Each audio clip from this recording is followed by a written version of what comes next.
Have you ever wondered why remakes of some excellent British sitcoms flopped in America? In this series of videos we'll explore top-rated British shows whose remakes didn't quite hit the mark across the pond. Although all the remakes in this video eventually failed, one was a catalyst for film and an alternate remake version. One messed with the original material too much, one didn't alter it enough, and one had 4 tries at getting it right. So grab a cuppa, sit back and discover these transatlantic misses.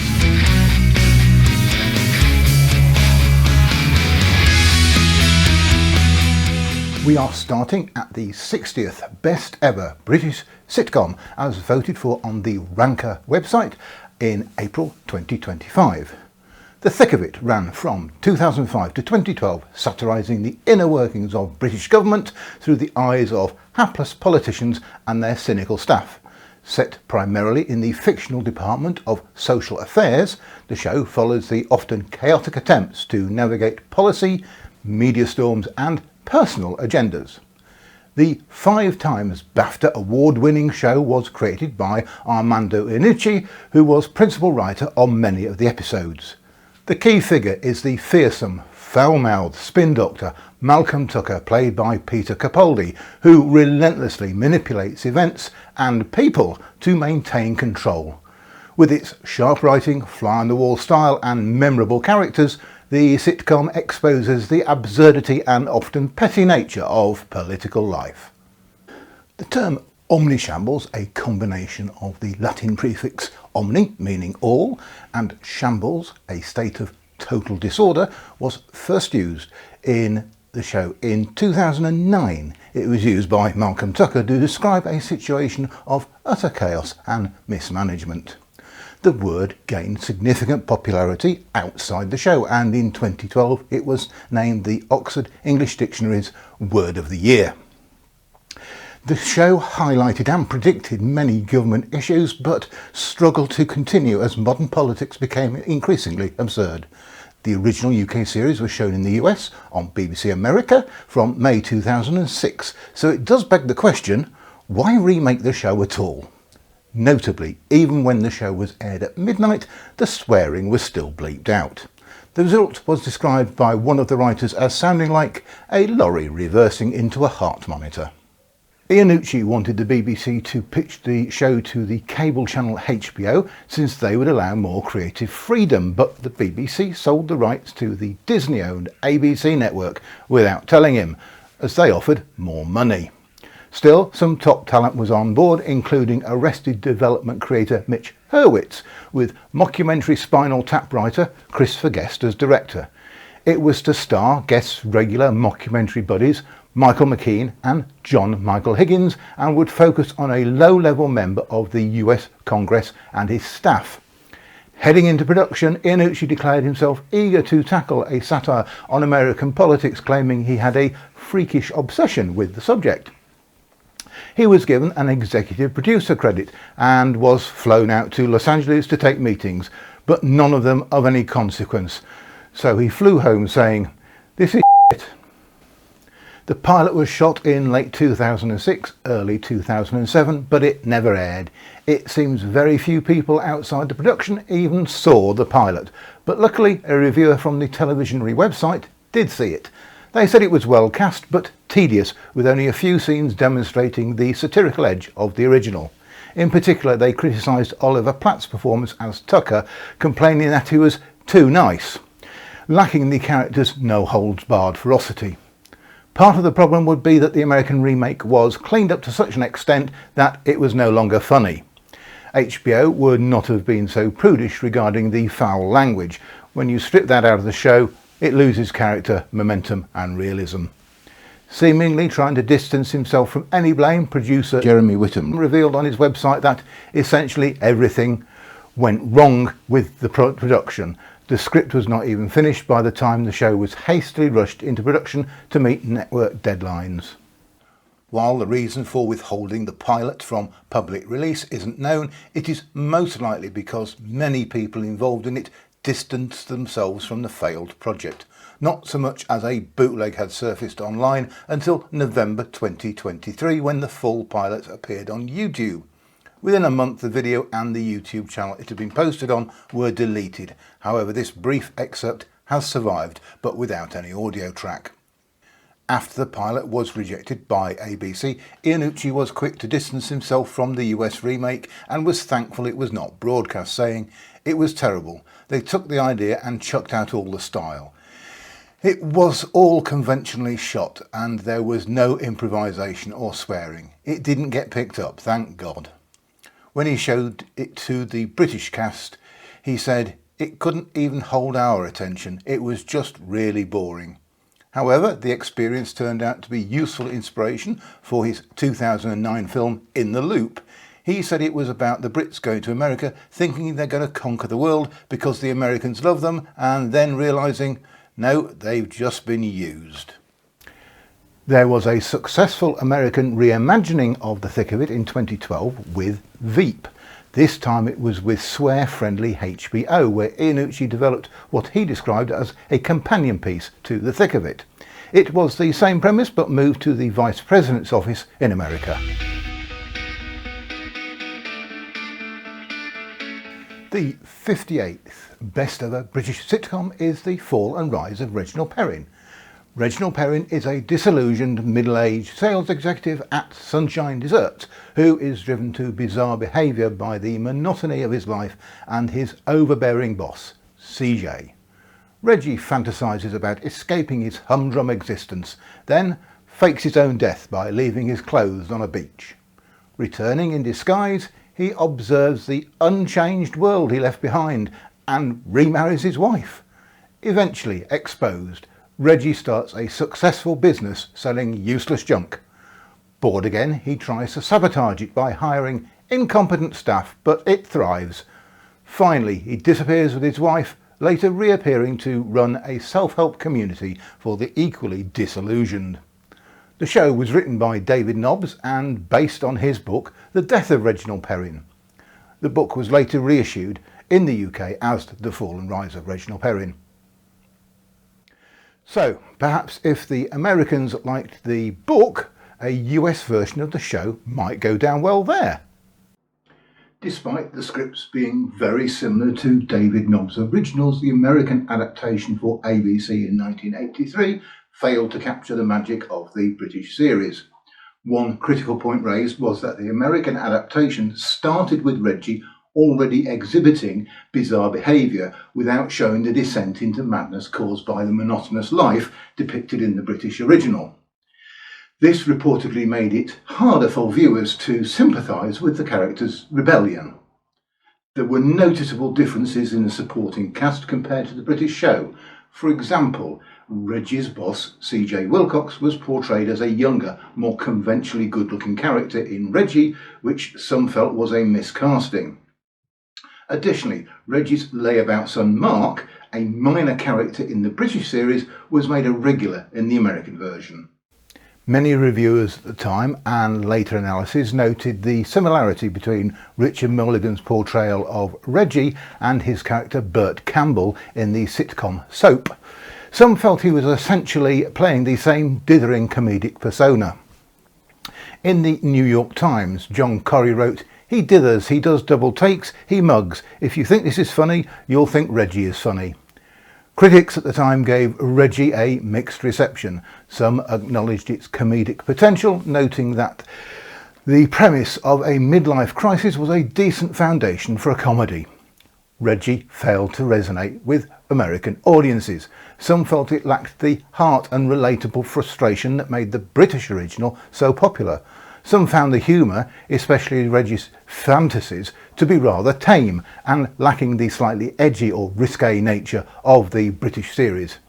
It was cancelled after 6 episodes. Altogether now, we didn't get where we are today by not recognising rubbish American remakes when we see them. Reggie is considered a forgotten show by US audiences. It was never released commercially on VHS or DVD, but the UK version has had several DVD releases in the UK and America. Inexplicably, the BBC revived the series as The Legacy of Reginald Perrin in 1996, taking up the story after Reggie had been killed by an advertising hoarding. Leonard Rosser himself had passed away in 1984, leaving his former colleagues to perform absurd tasks in order to inherit millions of pounds from his will. However, stripped of its central character and all-important presence of Rossiter himself, the show, with the benefit of hindsight, was always doomed to failure. There was also a 2009 revival starring Martin Clunes, which got 2 series despite substantial criticism and commercial disdain for the first. At number 54 on the list of all-time best British sitcoms is Friday Night Dinner. Friday Night Dinner depicts Shabbat dinner in the middle-class, secular Jewish Goodman family, reflecting series creator Robert Popper's own upbringing. It was set and filmed in suburban North London. The family consists of Dad, Martin, played by Paul Ritter, who constantly needed reminding to put his hearing aid on and put on a shirt. Mum was Jackie, played by Tasmin Gregg, forever trying to keep the peace while producing the family's weekly meal together. Their 2 sons were Adam and Johnny, played by Simon Bird and Tom Rosenthal, who behaved like unruly children pulling adolescent pranks on each other. A regular, unwelcome interlude was provided by their quirky, well-meaning but misguided neighbour Jim, played by Mark Heap. When you think you have a good idea, you will persist with it until it works or you realise it's not going to fly. Friday Night Dinner, being remade for American audiences, was one of those ideas. Despite the original show airing in the US on BBC America in 2011. In 2012, NBC made a pilot adapted by Greg Daniels, who had developed and written the American version of The Office. It starred Alison Janney and was sensibly titled Friday Night Dinner. As with the original UK show, it revolved around the Shabbat dinners of a traditional Jewish family. In the pilot, Alison Janney played the role of Barbara, the mother in the family. Tony Shalhoub was cast as the father, Gene. Just like the original show, Mum held the family together, Dad was eccentric, and the 2 sons behaved like children as soon as they got in the house. Critic Brian Ford Sullivan thought it was bizarre, describing the show as almost like a live-action cartoon, and not in a good way. He felt that everyone just said and did bizarre things for the sake of it, like freaking out if there's going to be enough crumble dessert now that they've got a guest for dinner. He said, "I could go on ad nauseum." He very nearly did. In fairness, he admitted he was not familiar with the original Channel 4 show, but that's beside the point. It had to work on its own terms. He concluded, "It's still not funny." It seems his view was shared by other reviewers, and the pilot did not get picked up for a full series by NBC. However, this wasn't to be the end of the road for a US adaptation. CBS decided to have a go 2 years later. This time it was written by Robert Popper, who devised and wrote the original Channel 4 series. Very little information was made public about it, which might have been a good idea.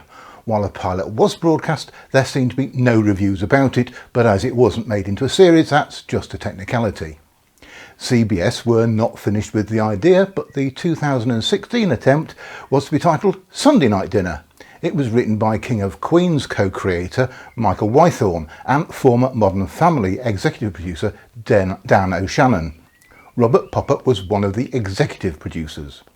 However, the change to Sunday suggests a shift away from the traditional Jewish family setting of the original. Again, detailed information about its development is scarce. The project did not move forward to become a series. So, that was it, of course. You wouldn't try a 4th time, would you? Would you? Apparently yes. This time Amazon Freeve decided to have a go calling the show Dinner with the Parents, with John Beckerman credited as creating and writing the show. Robert Popper was credited as one of the executive producers on just 3 of the episodes. A series of 10 episodes premiered on the Amazon Freeve channel in 2024. The family dynamic was maintained, Mum being the organiser and peacemaker, with the boys taunting each other in a manner even TV's impractical jokers would dismiss as immature.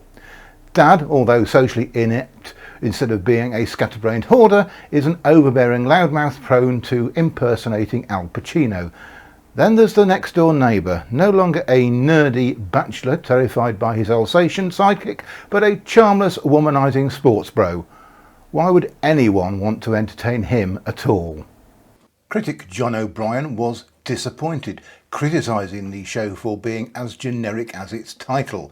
The characters had nothing like the chemistry of the original, and the casting was described as diabolical. Tara Ariano was particularly offended by the show. She said, "It's too dirty and violent. Leave Dinner with the Parents to the compost bin." So overall, the negative reaction meant that Amazon cancelled Dinner with the Parents, and that was the last of the American attempts to reheat Friday Night Dinner. Our final UK to USA remake flop in this video is at number 51 on the list of all-time best British sitcoms. Before he was showrunner of Doctor Who, Stephen Moffat created a hit comedy for the BBC called Coupling. Some called it a British version of Friends. While the shows had similarities, being sitcoms about the lives of 20-somethings living in a big city, Coupling was based on Moffat and his real-life relationship with his wife, TV producer Sue Virtue. Unlike Friends, it was concentrated more on what went on in the bedroom rather than any coffee shop. When it was announced it would be adapted for American audiences, many were curious how the risque comedy would play on the more puritanical American television networks. As it happened, in 2003, NBC wanted their own Friends rival, and like the British show. The American version would be about a group of 6 singles in their 30s, 3 men and 3 women who were either hooked up with each other or other people. It did not go down well, despite episodes being written by Moffat. That is to say, they used the same scripts with some minor Americanisms added. It was simply too sexually explicit for American primetime audiences, resulting in 2 NBC affiliates deciding not to air the series. In their eagerness to make the show a hit, they blitzed media with advertising. The overexposure practically killed it before it started. Then it was scheduled at the same time as CSI on the CBS network, so it didn't stand a chance. Reviewing the show for the Looper website, Adam Levine said, "For whatever reason, the US remake completely lost the original's wit and charm. Despite a talented lead in Colin Ferguson and a nearly identical script, the jokes completely fell flat." Dustin Rolls on the Uprocks website described Coupling as the granddaddy of all failed British remakes. These criticisms were a great surprise to the producers, if an IMDb review by an anonymous member of the studio crew is to be believed. They said, "I actually worked on 3 episodes of the show. What was really peculiar is the fact that watching it in person there on the set, it seemed really hilarious and fantastic, and I was sure it was going to become a huge hit. But when I actually saw it on TV, it looked awful, slow and uninviting." It seems the relentless stream of press criticisms were justified, which resulted in NBC cancelling the show after just 4 episodes. While 13 episodes had been commissioned, 6 were unaired and 3 episodes were unmade.